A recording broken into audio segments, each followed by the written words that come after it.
നമ്മുടെ വാക്കുകൾക്ക് എത്രത്തോളം ശക്തിയുണ്ടെന്ന് നമ്മൾ ചിന്തിച്ചിട്ടുണ്ടോ? സ്വർഗവാസികളെ കുറിച്ച് അല്ലാഹു തആല ഖുർആനിൽ പറഞ്ഞ ഒരു കാര്യമുണ്ട്. അവർ നല്ല വാക്കുകളിലേക്ക് നയിക്കപ്പെട്ടവരാണ് എന്ന്. അതുകൊണ്ട് തന്നെ നല്ലത് സംസാരിക്കുക എന്നത് ഒരു വിശ്വാസിയുടെ വലിയ അടയാളമാണ്. ഒരു നല്ല വാക്ക് എന്നത് നല്ലൊരു മരം പോലെയാണ്.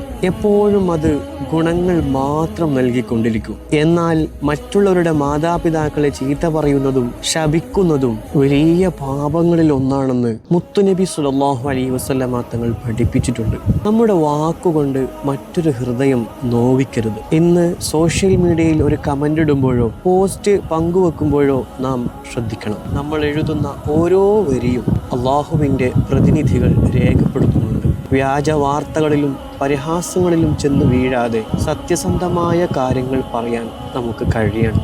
നല്ലത് പറയാൻ കഴിയില്ല എങ്കിൽ മിണ്ടാതിരിക്കുക എന്നതാണ് പക്വത. തിന്മയെ നന്മ കൊണ്ട് നേരിടാം. നമ്മുടെ സംസാരം സ്വർഗത്തിലേക്കുള്ള വഴിയാകട്ടെ.